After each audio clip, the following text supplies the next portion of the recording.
स्वागत है आपका रंकायन एकेडमी के यूट्यूब प्लेटफॉर्म पे। मैं हूं प्रशांत पूजन। दोस्तों, जैसा कि आपको पता ही है कि एसएससी एमटीएस का पेपर आने वाले दिनों में होने वाला है। बस मुश्किल से 15-20 दिन का समय और बचा है।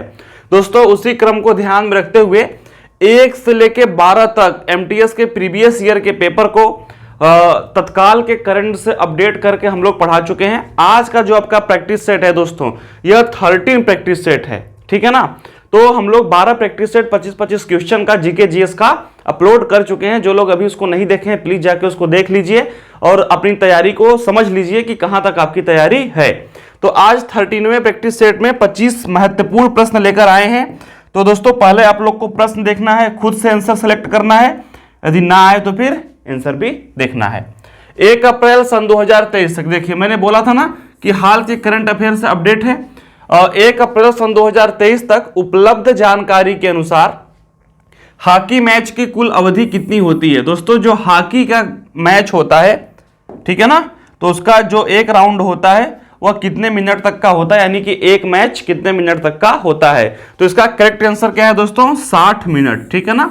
हॉकी के मैच का जो एक अवधि होती है वह 60 मिनट की होती है। फिर यदि 1 आवर्स भी लिखा हुआ है तो वह भी करेक्ट आंसर होगा।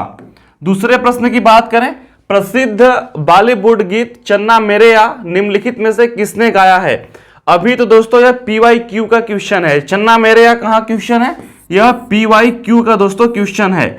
लेकिन अभी जो नाटो नाटो सॉन्ग गाया है, ठीक है ना, जिसको ऑस्कर मिला है, यदि यह भविष्य में जो भी आपके एग्जाम होंगे तो इसके संगीतकार कौन है, इसके लिरिसिस्ट कौन है, इस पे परफॉर्म कौन किया है, इसके गायक कौन है, ये सारी बातें आप लोग को एक वीडियो में मिल जाएंगी, ठीक है ना। तो अभी बात करते हैं प्रसिद्ध बॉलीवुड गीत चन्ना मेरेया निम्नलिखित में से किसने गाया है। ऑप्शन है आपका श्रेया घोषाल, अरिजीत सिंह, सुखबीर या फिर नीति मोहन। तो दोस्तों, यह सिंपल सा प्रश्न था। चन्ना मेरेया सबको पता है, यह अरिजीत सिंह ने इसको अपनी आवाज दी है। तीसरे प्रश्न पर बात करें, बांग्लादेश भारत के निम्नलिखित में से किस राज्य के साथ अपनी सीमा साझा करता है। दोस्तों, बांग्लादेश जो है बहुत सारे भारत के राज्यों के साथ अपनी सीमा साझा करता है, जैसे कि आपका पश्चिम बंगाल हो गया, असम हो गया, ठीक है ना, मेघालय हो गया। जैसा कि आप लोग को पता है कि बिहार और नागालैंड, ठीक है, बिहार, नागालैंड और मणिपुर में तो यह सीमा साझा नहीं करता है। तो ऑप्शन कौन बचा, तो ऑप्शन दोस्तों मेघालय बचा। इसके साथ यदि पश्चिम बंगाल हो गया, ठीक है ना, और असम हो गया, इन सब राज्यों के साथ अपनी सीमा को साझा करता है कौन, बांग्लादेश। निम्नलिखित में से कौन सा कथन गलत है। ऑटोमोबाइल के निर्माण में धातुओं का प्रयोग किया जाता है। दोस्तों, बिल्कुल सही बात है। जैसे कि ऑटोमोबाइल जो सेक्टर होता है वहां पे वाहनों का निर्माण होता है, जो हम लोग गाड़ी चलाते हैं उसका निर्माण होता है। तो गाड़ी तो दोस्तों धातुओं से ही बनती है, ठीक है ना। तो यह करेक्ट बात है। लेकिन हमसे पूछा क्या है कि गलत स्टेटमेंट आप लोगों को देखना है कि इन चारों वाक्यों में से गलत कथन कौन सा है। धातुओं का प्रयोग बर्तन बनाने में किया जाता है, बिल्कुल सही बात है दोस्तों। हम बोलते हैं ना कि स्टील का बर्तन है कि या लोहे का बर्तन है, बात समझ में आई। तो धातुओं का प्रयोग बर्तन बनाने में तो होता ही होता है। जीव श्वसन के दौरान धातुओं को अंदर खींचते हैं। दोस्तों, जब व्यक्ति सांस लेता है तो वह ऑक्सीजन को अपने अंदर लेता है, ठीक है ना। वह लोहे को, तांबा को, चांदी को, सोने को अपने अंदर नहीं लेता है, बात समझ में आई। तो जब जीव श्वसन के दौरान धातुओं को अंदर खींचते हैं। धातुओं का उपयोग आभूषण निर्माण में किया जाता है, बिल्कुल सही बात है दोस्तों। जो धातु होते हैं सोना चांदी, उनका आभूषण के निर्माण में प्रयोग होता है। तो 1, 2 और 4 आपके बिल्कुल सही बात है। लेकिन तीसरी जो बात है यहां पर दोस्तों मुझे बिल्कुल भी पसंद नहीं आई, ठीक है ना। हम सांस ऑक्सीजन का लेते हैं, ऑक्सीजन को अपने अंदर ग्रहण करते हैं, ना कि धातुओं को। तो इसलिए इस प्रश्न का आंसर तीसरा होगा। 6ठी शताब्दी ईसा पूर्व में। दोस्तों, 6ठी शताब्दी का मतलब कि 500 ईस्वी की बात कर रहा है। निम्नलिखित में से महाजनपद गांधार की राजधानी थी। वहीं दोस्तों मामा शकुनी जहां के थे, गांधार नरेश, ठीक है ना। तो 5वीं, यदि मैं बोलूं उसको 6वीं शताब्दी का मतलब तो 500 से 600 ईस्वी तक के बीच का समय, ठीक है ना। तो वह कहां पर महाजनपद गांधार की राजधानी थी दोस्तों, हस्तिनापुर तो बहुत दूर था, हस्तिनापुर आज का मेरठ है, ठीक है ना, जबकि गंधार आज का क्या है, अफगानिस्तान है, ठीक है। तो अफगानिस्तान की राजधानी आज के मेरठ में तो नहीं हो सकती, ठीक है। वाराणसी तो बहुत दूर है, यह तो दोस्तों पूर्वांचल की बात हो गई। मथुरा भी आपका इधर ही है, उत्तर प्रदेश में ही है, ठीक है ना। दोस्तों तक्षशिला उधर ही है, जिधर की बात कर रहे हैं, जिधर आज का अफगानिस्तान है, ठीक है ना, उसके आसपास ही तक्षशिला है, ठीक है। तो इसका आंसर क्या हो जाएगा प्रश्न 5वें का, तक्षशिला। तो प्रश्न नंबर 5वें का आंसर क्या हो जाएगा, तक्षशिला, जो कि पाकिस्तान में है। भारतीय संविधान में संशोधन की प्रक्रिया गृहीत की गई है। दोस्तों हमने संविधान पे 100 महत्वपूर्ण क्वेश्चन का पूरा एक सेट डाला हुआ है और उसमें सब कुछ बताया हुआ है कि ठीक है, कि प्रस्तावना कहां से उद्धत है, जो कि हमारा मौलिक अधिकार है वह कहां से उसकी प्रेरणा मिली, ठीक है ना, जो विधि के समक्ष समानता है, संसदीय स्वरूप कहां से लिया गया है, बात समझ में आई, और जो आपातकाल का प्रावधान है संविधान में उसकी संकल्पना कहां से की गई है, और संविधान में संशोधन की संकल्पना कहां से की गई है, प्रेसिडेंट को हटाने का प्रावधान किस देश के संविधान से लिया गया है, ये सारी बातें उसमें हमने कवर किया हुआ है। अभी तक जो भी बच्चे पॉलिटी में थोड़ा सा भी अपने आप को वीक फील कर रहे हो, 100 क्वेश्चन दोस्तों देख लो, आपके सारे डाउट्स क्लियर हो जाएंगे।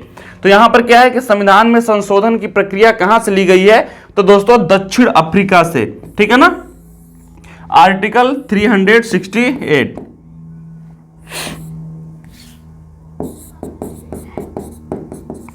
आर्टिकल 368 में संविधान के संशोधन का प्रावधान है और यह दक्षिण अफ्रीका से लिया गया है। निम्नलिखित में से किस प्रतियोगिता में भारत ने ग्रीष्मकालीन ओलंपिक 2021 में आयोजित किया में स्वर्ण पदक जीता। दोस्तों सन 2020 में होना था, 21 में हुआ ग्रीष्मकालीन ओलंपिक, जिसमें भारत ने कौन सा स्वर्ण पदक जीता था, भारत के चैंपियन स्टार नीरज चोपड़ा ने दोस्तों भाला फेंक में स्वर्ण पदक जीता था।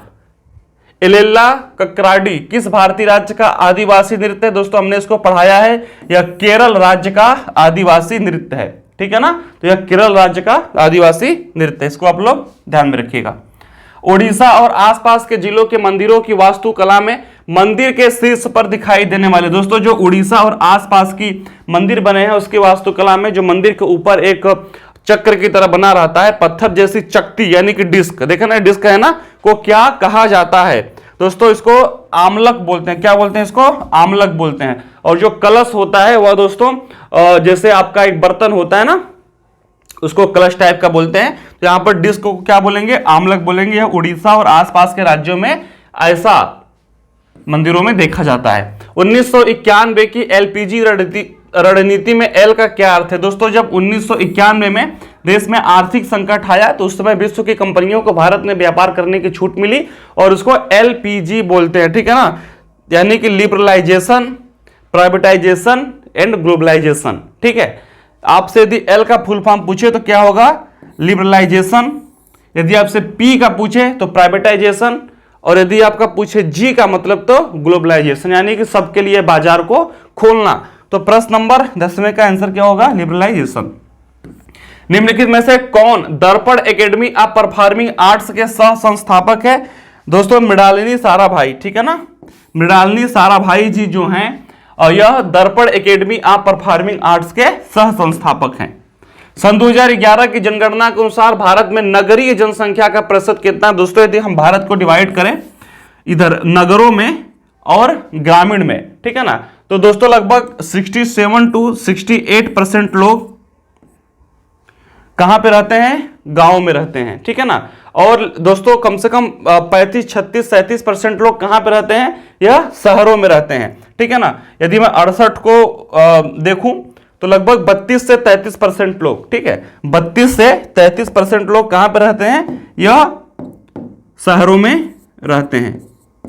तो हमसे पूछा है कि ये जो हमारा एक वो दिया है, रेंज दिया है, उसमें से कौन सा सही है, तो 40 से 45 लोग शहर में रहते हैं, बिल्कुल गलत बात है। 30 से 35 दोस्तों देखो मिल गया, क्योंकि 30 से 35 हमारा 32 और 33 मैच कर रहा है, तो बिल्कुल सेकंड इसका सही। यदि आपसे पूछे कि गांव में कितने प्रतिशत लोग रहते हैं, तो 67 से लेकर 68 तक। निम्नलिखित में से कौन सा एक कठोर, सरंध्र और काला पदार्थ है यह कार्बन का लगभग शुद्ध रूप है दोस्तों, कोक, ठीक है ना। कोक क्या है, जिसको हम कोयला बोलते हैं, यह जिसका ठोस पदार्थ है। आयतन के अनुसार वायु में नाइट्रोजन का प्रतिशत कितना है, बिल्कुल आसान सा प्रश्न है दोस्तों। आयतन के अनुसार वायु में नाइट्रोजन का प्रतिशत जो होता है, जिसे हम N बोलते हैं, 78% लगभग होता है, और जो ऑक्सीजन होता है वह 20.98 के समथिंग होता है, ठीक है ना। नाइट्रोजन पूछे तो 78 और ऑक्सीजन पूछे तो 20.98, लगभग 21%। सन 2022 में शुरू किया गया स्वनिधि से समृद्धि कार्यक्रम किस मंत्रालय से जुड़ा हुआ है दोस्तों। स्वनिधि से हम कहां जाएंगे, समृद्धि की तरफ प्रवेश करेंगे, तो यह कौन से मंत्रालय से जुड़ा है, आवास और शहरी मामले। दोस्तों जब समृद्धि होगी तो क्या होगा, आवास होगा, शहरों जैसी व्यवस्था होगी, तभी तो समृद्धि आएगी, ठीक है। तो स्वनिधि से समृद्धि कार्यक्रम आवास और शहरी मामलों से। प्रश्न नंबर 16 में की, ठीक है। तो गोरखपुर भारत के रेलवे का मुख्यालय कहां है, गोरखपुर कौन से रेलवे का मुख्यालय है। तो बात करते हैं, यह हो गया आपका पूर्व, यह हो गया पश्चिम, ये हो गया उत्तर, और ये हो गया दक्षिण, ठीक है ना। तो दोस्तों गोरखपुर कहां पड़ेगा, लगभग इधर पड़ेगा, तो उत्तर और पूरब, ठीक है, पूरब और उत्तर, यह दोस्तों गोरखपुर रेलवे का मुख्यालय है, ठीक है ना, जिसका थर्ड आंसर करेक्ट होगा। निम्नलिखित में से कौन सी कृति प्रसिद्ध भारतीय लेखक सुखवंत सिंह की है दोस्तों। Train to Pakistan, train to Pakistan जो यह कृति है, यह सुखवंत सिंह ने इसको लिखा हुआ है। तो यदि आपसे पूछे कि सुखवंत सिंह की कृति कौन सी है, तो यह ट्रेन टू पाकिस्तान है, ठीक है। प्लासी के युद्ध में सिराजुद्दौला की हार का मुख्य कारण क्या था दोस्तों। जो सिराजुद्दौला की हार हुई थी, यह प्लासी के युद्ध में हुई थी, और यह युद्ध 1757 में लड़ा गया था। कब लड़ा गया था, 1757 में।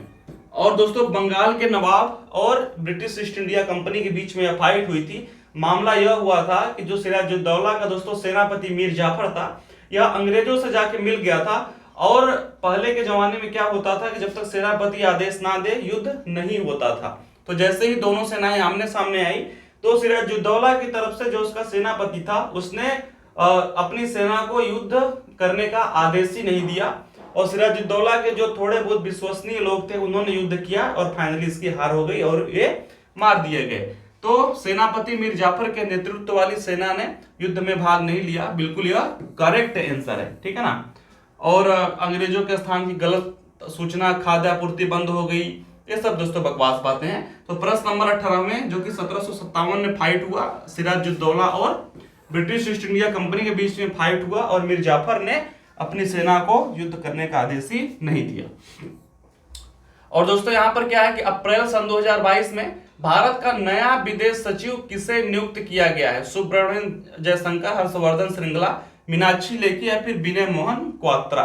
दोस्तों जो नया विदेश सचिव नियुक्त हुआ है वह विनय मोहन क्वात्रा हुए हैं। मैं आपको बता दूं कि सन 2022 से लेके सन 2023 तक जो सभी नियुक्तियां हुई हैं, उनमें एक संक्षिप्त 10-15 मिनट का वीडियो आएगा, और सारी बातों को हम उसमें समराइज करा देंगे। अभी आपका प्रश्न क्या था, नया विदेश सचिव जो कि विनय मोहन क्वात्रा जी नियुक्त हुए हैं। चेरा पहाड़ा अनुष्ठान किससे संबंधित है दोस्तों। आप लोगों ने पढ़ा होगा कि उड़ीसा में भगवान जगन्नाथ के सम्मान में एक रथ यात्रा निकाली जाती है, ठीक है ना, जो कि पुरी में होती है। तो उसमें एक अनुष्ठान होता है जिसको चेरा पहाड़ा बोलते हैं। इसका संबंध उड़ीसा की रथ यात्रा से है, ठीक है ना। निम्नलिखित में से कौन सी भारत की सबसे ऊंची पर्वत चोटी है। तो दोस्तों सबसे ऊंची पर्वत चोटी इसमें से नंदा देवी है, ठीक है। लॉर्ड मिंटो सुधार की शुरुआत के समय भारत का वायसराय कौन था दोस्तों। उस समय जो मार्ले था वह भारत का गवर्नर था, और जो मिंटो था वह वायसराय, वह क्या था, वायसराय था, ठीक है ना। यह सुधार 1909 में हुआ था, और इसी तरीके का एक सुधार 1919 में हुआ मॉन्टेग्यू चेम्सफोर्ड के नेतृत्व में। तो अभी आपसे क्या पूछा है कि भारत का वायसराय कौन था, तो लॉर्ड मिंटो। यदि आपसे गवर्नर पूछा था तो यहां पर लॉर्ड मार्ले हो जाता, ठीक है ना। तो प्रश्न नंबर 22 का आंसर लॉर्ड मिंटो। इलबरी वंश दिल्ली सल्तनत का प्रथम शासक कौन था दोस्तों। मोहम्मद गोरी और पृथ्वीराज चौहान का जो युद्ध हुआ था ठीक है ना, जिसको तराइन का सेकेंड युद्ध भी बोलते हैं। उसमें मोहम्मद गौरी विजयी हुआ था और उसने अपने गुलाम कुतुबुद्दीन ऐबक को दिल्ली सल्तनत की गद्दी सौंप के अपना पुनः वापस चला गया था और उसके गुलाम कुतुबुद्दीन ऐबक ने इल्बरी वंश या गुलाम वंश की स्थापना की थी। ठीक है ना, तो दोस्तों इल्बरी वंश का मतलब यहां पर क्या हो जाएगा, कुतुबुद्दीन ऐबक। समशीतोष्ण घास के मैदान की खेती के लिए आदर्श होते हैं दोस्तों। गेहूं की जो खेती होती है उसमें समशीतोष्ण घास के मैदान काफी आदर्श होते हैं। उपाधियों का उन्मूलन किसके अंतर्गत आता है दोस्तों, जो आप लोगों का मौलिक अधिकार है, जो संविधान में मौलिक अधिकार है, यह 12 से 35 तक वर्णित है। ठीक है ना, जो मौलिक अधिकार है, मौलिक अधिकार यह कहां से 12 से लेकर 35 तक वर्णित है। और दोस्तों इसमें 14 से लेकर 18 तक इसमें समता का अधिकार है। ठीक है ना, इसमें समता का अधिकार है और यह कहां से वर्णित है, यह दोस्तों यूएसए संयुक्त राज्य अमेरिका से मौलिक अधिकार की धारणा को इसमें लिया गया है। और उसमें दोस्तों 14 से 18 में जो 18वां आर्टिकल है उसमें क्या बोला है कि उपाधियों का उन्मूलन होगा, यानी किसी व्यक्ति विशेष को किसी राजा महाराजा धीराज की उपाधि नहीं मिलेगी, सिर्फ शिक्षा और सेना से संबंधित व्यक्तियों को ही उपाधि दी जाएगी। तो इस तरीके से हमने देख लिया। ठीक है ना, यह दोस्तों भाग 3 की हम बात कर रहे हैं।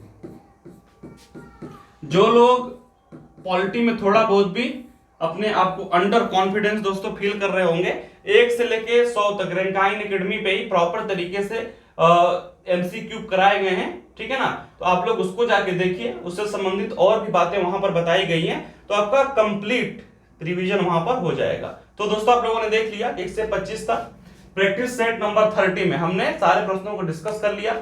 तो कुछ महत्वपूर्ण जो आपके टॉपिक्स होते हैं, पीवाईक्यू होते हैं, मैथ की क्लास भी चल रही है। ठीक है ना, तो सारा कुछ देखने के लिए रैंकाइन एकेडमी को फॉलो कर लीजिए। मिलते हैं अगले वीडियो में, तब तक के लिए धन्यवाद।